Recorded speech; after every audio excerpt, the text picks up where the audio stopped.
So, it's day 2 on the Little Farmer's Farm. When I say day 2, we're actually back the following week from the first episode. We're down on the Sunday. It's been really bad weather this last week. It's the 4th of March today. And all last week we just had nothing but freezing, ice storms, snow, the lot. Last couple of days it's not been too bad. I came down yesterday and did a little bit yesterday. I finished off the raised beds, the actual prep of the kits for the raised beds, which are here and down there. I'm thinking they're going to be. I made a bit of a mistake really, because I've got these 6 foot and 8 foot lengths, and I'm thinking that once they're in, 6 foot won't be able to get into the middle of the bed, will I? Because it's going to be too wide or too deep. So I'm thinking about getting some more of that timber, making 4x6 and 4x8, and that way when you're working off the paths, you can reach in. You only got 2 feet to reach in. This part of the plot I've got earmarked for doing the shed down here, because the sun rises over there and it comes all the way over and it sets behind those trees down there. So I'm thinking I'm not going to shade anything out. If I get the shed and I put the shed here, then I'm not going to shade anything out. If I put it up at the top end, then I'm going to be shading out, because I want to put as well, I'm going to put a lean-to greenhouse on it. So I think the space that I've got, I'm going to have to leave a little bit of space between the shed and the fence, probably about a foot or so, just to get down the side of it. Probably about 18 inches actually, something like that, to get down the side of it. Get the shed here, and then up to there. What we're going to do is we're going to have coming off from that probably about 3 or 4 foot lean-to, like a poly lean-to greenhouse type of thing, just to catch the sun. But that means that the shed's going to have to be quite small by the look of it, isn't it? Sort of quite narrow. So probably about a 6 foot by 8 foot shed. But that top end there, where there used to be a shed, you can see the concrete.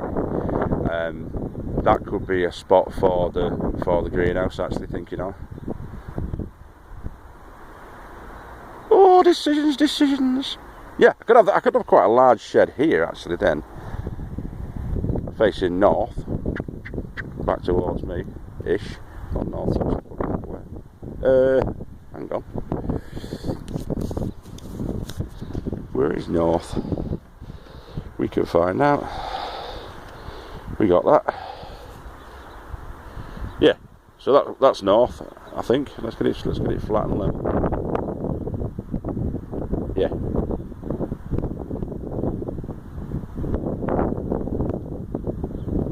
Okay. So that means that the sun comes up over there and goes up, down, over there. Okay. Right, so there we go.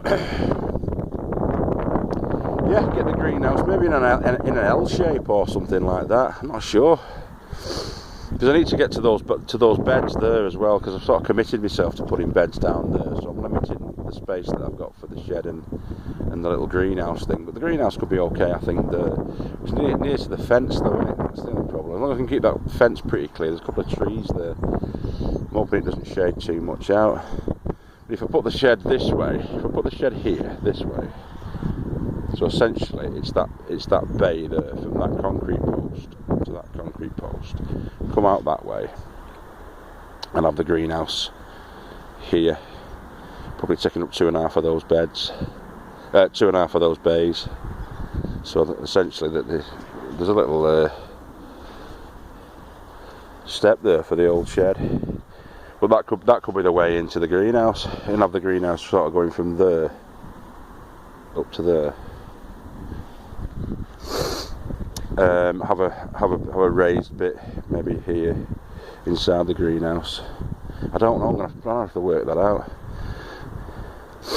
Yeah, but I could have that sort of like 10 foot by whatever that space would be about 8 foot, 10 by 8 greenhouse maybe. There's a lean-to coming off it. That'll make sense, wouldn't it?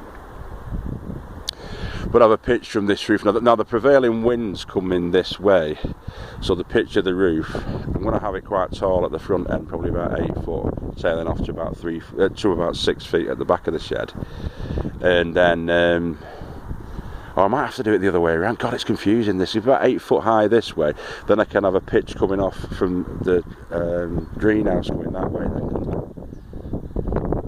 Yeah, so I have a slope going down to 6 foot at the front there, and then going up to 8 feet, and then that gives me the wall to come off then and bring down the top of my poly greenhouse to there, have it running down that way, maybe put that water bowser there in that corner so we can collect the rainwater, something like that, I don't know. Right, that's day 2, see you later.